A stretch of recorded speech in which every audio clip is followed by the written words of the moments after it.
ଆଜିର ଏହି ସୁନ୍ଦର ବିଶ୍ଳେଷଣକୁ ସମସ୍ତଙ୍କୁ ସ୍ୱାଗତ। ଆଜି ଆମେ ଏକ ଅତି ଚମତ୍କାର ଏବଂ ରୋମାଞ୍ଚକର ଯାତ୍ରାରେ ବାହାରିବା। ଆମ ଚାରିପାଖରେ ଥିବା ପଶୁପକ୍ଷୀ ଏବଂ ଜୀବଜନ୍ତୁମାନଙ୍କୁ ଜାଣିବା ପାଇଁ ଏହା ହେଉଛି ଏକ ବଢ଼ିଆ ସୁଯୋଗ। ତେବେ ଆସନ୍ତୁ କଳ୍ପନାର ଡେଣା ଲଗାଇ ଏକ ଗହନ ଏବଂ ସବୁଜ ଜଙ୍ଗଲ ଆଡ଼କୁ ବାହାରି ପଡ଼ିବା। ସାଙ୍ଗମାନେ, ଏହି ଯାଦୁକରୀ ଜଙ୍ଗଲ ଭିତରକୁ ଯିବା ପାଇଁ ଆମେ ସମସ୍ତେ ପ୍ରସ୍ତୁତ ତ? ଆଜି ଆମେ ଏକ ସ୍ୱତନ୍ତ୍ର ସ୍କୁଲକୁ ଯିବାକୁ ପ୍ରସ୍ତୁତ ହେଉଛେ। ସେଠାରେ ଆମର ଶିକ୍ଷକ କିଏ ଜାଣିଛନ୍ତି? ଜଣେ ବହୁତ ବଡ଼ ଆଉ ଶକ୍ତିଶାଳୀ ପ୍ରାଣୀ ଯାହାଙ୍କର ଗର୍ଜନ ଶୁଣିଲେ ପୁରା ଜଙ୍ଗଲ ଶାନ୍ତ ହୋଇଯାଏ। ସେଠାରେ ପାଠପଢ଼ା କିପରି ହୁଏ ତାହା ଦେଖିବା ସତରେ ବହୁତ ମଜାଦାର ହେବ। ଆଚ୍ଛା, ଆସନ୍ତୁ ଏହି ବିଷୟରେ ଗଭୀରକୁ ଯିବା। ଟିକେ ଲକ୍ଷ୍ୟ କରନ୍ତୁ, ଆମର ବାଘ ଶିକ୍ଷକ କଳାପଟ ପାଖରେ କେମିତି ଠିଆ ହୋଇଛନ୍ତି, ଆଉ ତାଙ୍କ ସାମ୍ନାରେ ବସିଛନ୍ତି ତାଙ୍କର ସବୁ ପ୍ରିୟ ଛାତ୍ରଛାତ୍ରୀ ମାଙ୍କଡ଼, ସାପ, ହାତୀ, ଭାଲୁ, କାଉ ଆଉ ମୟୂର। ଆଜିର ପାଠ ହେଉଛି ଆମ ଗୋଡ଼ ବିଷୟରେ। ଜଙ୍ଗଲର ଏହି ପାଠଶାଳାରେ ଆଜି ବହୁତ କିଛି ନୂଆ ଶିଖିବାକୁ ମିଳିବ। କ୍ଲାସ୍ ଆରମ୍ଭ ହୋଇଗଲାଣି। ବାଘ ଶିକ୍ଷକ ନିଜର ଗମ୍ଭୀର ଏବଂ ବଡ଼ ସ୍ୱରରେ ସମସ୍ତଙ୍କୁ ପଚାରିଲେ, ପିଲାମାନେ, ଆମର ଏହି ଗୋଡ଼ ଆମର କ'ଣ ଉପକାର କରେ? ଏହି ପ୍ରଶ୍ନଟି ଶୁଣି ସମସ୍ତେ ନିଜ ନିଜର ଗୋଡ଼ ଆଡ଼କୁ ଚାହିଁଲେ। ସତରେ ତ, ଗୋଡ଼ ନଥିଲେ ଆମେ କିପରି ଚାଲିପାରନ୍ତେ କିମ୍ବା ଡେଇଁପାରନ୍ତେ? ଏହି କଥାଟି ଆମକୁ ବିଭିନ୍ନ ପ୍ରାଣୀଙ୍କ ବିଷୟରେ ଜାଣିବାକୁ ବହୁତ ସାହାଯ୍ୟ କରିବ। ସେତିକିବେଳେ ଆମର ଚଗଳି ମାଙ୍କଡ଼ଟି ଉତ୍ତର ଦେଲା। ମାଙ୍କଡ଼ କହିଲା ଯେ ସେ ଗୋଡ଼ରେ ଚାଲେ, ଡିଏଁ ଆଉ ଦୌଡ଼େ। କିନ୍ତୁ ଆଉ ଏକ ମଜାଦାର କଥା ହେଉଛି, ମାଙ୍କଡ଼ମାନେ ସେମାନଙ୍କର ଆଗ ଦୁଇଟି ଗୋଡ଼କୁ ପୂରାପୂରି ଆମ ହାତ ପରି ବ୍ୟବହାର କରିପାରନ୍ତି। ସେମାନେ ଗଛରୁ ଫଳ ତୋଳିବାକୁ ବା ଡାଳ ଧରି ଝୁଲିବାକୁ ନିଜର ଆଗ ଗୋଡ଼ର ସାହାଯ୍ୟ ନିଅନ୍ତି।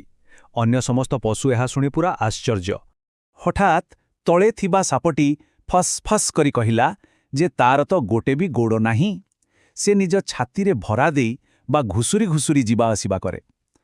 ବାଘ ଶିକ୍ଷକ ବୁଝାଇଲେ ଯେ କେବଳ ସାପ ନୁହେଁ, ବରଂ ଜିଆ, ମାଛ, ଗେଣ୍ଡା ଏବଂ ଜୋକ ପରି ପ୍ରାଣୀମାନଙ୍କର ମଧ୍ୟ ଗୋଡ଼ ନଥାଏ।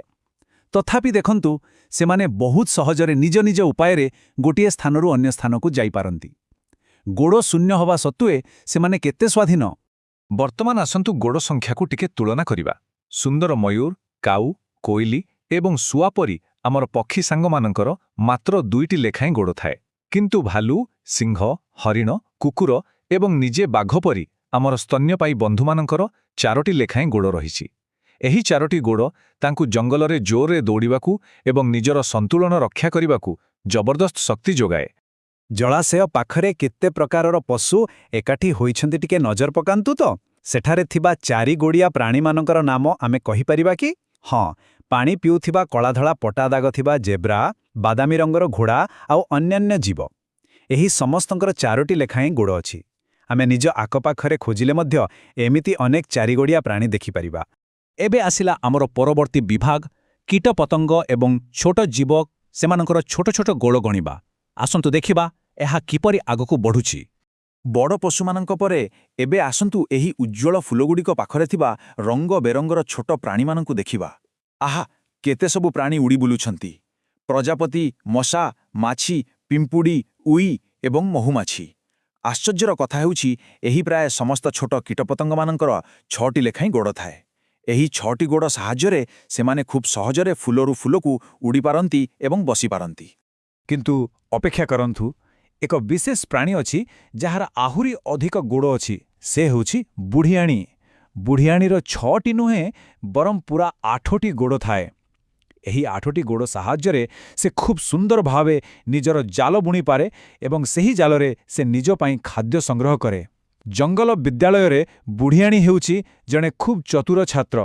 ବର୍ତ୍ତମାନ ଆମେ ସବୁକିଛି ସଂକ୍ଷେପରେ ବୁଝିପାରିବା। ସାପର ଶୂନ ବା ଜିରୋ ଗୋଡ଼, ପକ୍ଷୀଙ୍କର 2ଟି, ବାଘର 4ଟି, ପିମ୍ପୁଡ଼ିର 6ଟି ଆଉ ବୁଢ଼ିଆଣୀର 8ଟି ଗୋଡ଼ ଅଛି। କିନ୍ତୁ ଜଙ୍ଗଲରେ ସବୁଠାରୁ ଅଧିକ ଗୋଡ଼ ଥିବା ପ୍ରାଣୀ କିଏ ଜାଣନ୍ତି କି? ସେ ହେଉଛି ବିଛା ବା ଶତପଦୀ। ତାର 30ରୁ ଆରମ୍ଭ କରି 100ରୁ ଅଧିକ ଗୋଡ଼ ମଧ୍ୟ ଥାଇପାରେ। ଏତେ ଗୁଡ଼ିଏ ଗୋଡ଼ ନେଇ ସେ କିପରି ଚାଲେ ତାହା ଭାବିଲେ ଆଶ୍ଚର୍ଯ୍ୟ ଲାଗେ। ଏବେ ଆସନ୍ତୁ ପରବର୍ତ୍ତୀ ବିଭାଗକୁ ଯିବା, ଯାହା ହେଉଛି ପଶୁପକ୍ଷୀଙ୍କ ଶବ୍ଦ ଏବଂ ଗୀତ, ଅର୍ଥାତ୍ ଜଙ୍ଗଲର ସଙ୍ଗୀତ ଦଳ। ଏବେ ଗୋଡ଼ ଗଣିବା ଶେଷ ହେଲା। ଆସନ୍ତୁ ଆମ କାନକୁ ଖୋଲା ରଖି ଏହି ଶବ୍ଦଗୁଡ଼ିକ ଅଭ୍ୟାସ କରିବାକୁ ଚେଷ୍ଟା କରିବା। କାଉ କିପରି ଡାକେ କା କା, ଆଉ ଗାଈ ହାମ୍ମା ହାମ୍ମା, ଏବଂ ବସନ୍ତ ଋତୁରେ ସୁନ୍ଦର ଗୀତ ଗାଉଥିବା କୋଇଲି କୁହୁ କୁହୁ। ଏହି ଶବ୍ଦଗୁଡ଼ିକ ଶୁଣି ଆମେ କେଉଁ ପଶୁ ବା ପକ୍ଷୀ ପାଖରେ ଅଛି ତାହା ସହଜରେ ଜାଣିପାରିବା। ଆମେ ସମସ୍ତେ ମଧ୍ୟ ନିଜ ଘରେ ଏହି ଶବ୍ଦଗୁଡ଼ିକ ବାହାର କରି ବହୁତ ମଜା କରିପାରିବା। ବର୍ତ୍ତମାନ ଆମେ ଏକ ଛୋଟ ଏବଂ ନୀରବ ଖେଳ ଖେଳିବା। ମାଟି ରାସ୍ତା ଉପରେ ପଡ଼ିଥିବା ସେହି ଛୋଟ ଛୋଟ ପାଦଚିହ୍ନଗୁଡ଼ିକୁ ଟିକେ ଲକ୍ଷ୍ୟ କରନ୍ତୁ ତ। ଏଗୁଡ଼ିକ କେଉଁ ପ୍ରାଣୀର ହୋଇପାରେ? ଆମର ପାଦଚିହ୍ନ ପରି ପ୍ରତ୍ୟେକ ଜୀବର ପାଦଚିହ୍ନ ଅଲଗା ଅଲଗା ହୋଇଥାଏ। ହୁଏତ ଏହା କୌଣସି ଛୋଟ କୁକୁରର ହୋଇପାରେ।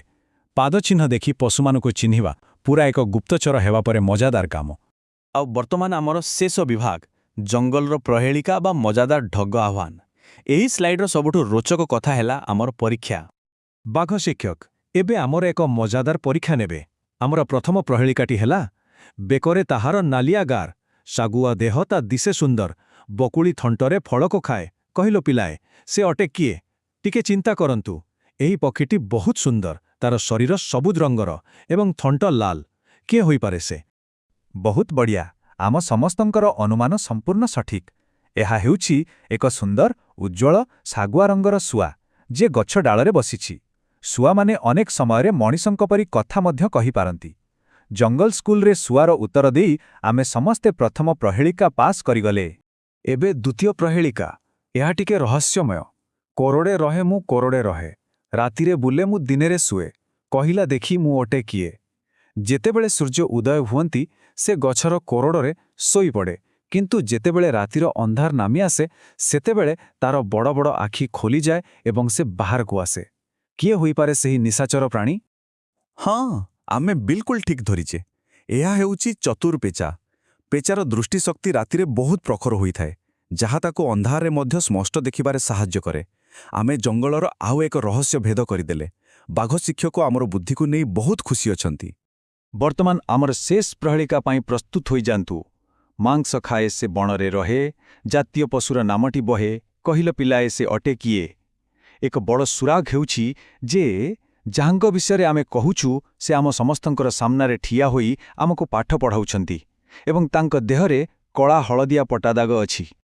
ନିଶ୍ଚିତ ଭାବରେ ଏହା ଆଉ କେହି ନୁହେଁ, ସ୍ୱୟଂ ଆମର ବାଘ ଶିକ୍ଷକ। ସେ ହେଉଛନ୍ତି ଜଙ୍ଗଲର ଏକ ଶକ୍ତିଶାଳୀ ପ୍ରାଣୀ ଏବଂ ଆମ ଦେଶର ଜାତୀୟ ପଶୁ ମଧ୍ୟ। ବାଘ ଶିକ୍ଷକ ଖୁବ୍ ଉତ୍ସାହର ସହିତ ସମସ୍ତଙ୍କୁ ଅଭିନନ୍ଦନ ଜଣାଇଲେ, କାରଣ ଆମେ ସମସ୍ତେ ଏହି ପ୍ରହେଳିକା ପରୀକ୍ଷାରେ କୃତକାର୍ଯ୍ୟ ହୋଇଛେ। କି ମଜାଦାର ଥିଲା ଏହି ଖେଳରେ!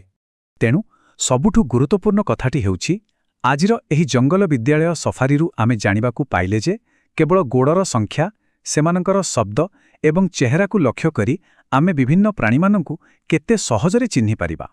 ଆଜି ଆମେ ଦେଖିଥିବା ସମସ୍ତ ପଶୁମାନଙ୍କ ପରି ଆମ ପୃଥିବୀରେ ଅନେକ ପ୍ରକାରର ବିଶେଷ ଏବଂ ସୁନ୍ଦର ଜୀବ ରହିଛନ୍ତି, ଯେଉଁମାନେ ଆମ ପରିବେଶକୁ ସୁନ୍ଦର କରିଥାନ୍ତି। ଏବେ ଆମ ପାଇଁ ଗୋଟିଏ ଛୋଟ କାମ। ଆଜି ଯେତେବେଳେ ଆମେ ବାହାରକୁ ଯିବା, ଗଛ ଉପରେ, ଘାସ ଭିତରେ କିମ୍ବା ଆକାଶରେ ଥିବା ପଶୁପକ୍ଷୀଙ୍କୁ ନିଶ୍ଚୟ ଲକ୍ଷ୍ୟ କରିବା। ଦେଖିବା ସେମାନଙ୍କର କେତୋଟି ଗୋଡ଼ ଅଛି ଏବଂ ସେମାନେ କିପରି ଶବ୍ଦ କରୁଛନ୍ତି। ଆମର ନିଜସ୍ୱ ସଫାରି ଆରମ୍ଭ କରିବା ପାଇଁ ଆମ ପଡ଼ୋଶୀ ହିଁ ସବୁଠାରୁ ଭଲ ଜାଗା। ଆଜି ପାଇଁ ଏତିକି। ଆମର ଏହି ବିଶ୍ଳେଷଣରେ ଯୋଗ ଦେଇଥିବାରୁ ବହୁତ ବହୁତ ଧନ୍ୟବାଦ। ପରବର୍ତ୍ତୀ ଯାତ୍ରାରେ ପୁଣି ଦେଖାହେବ।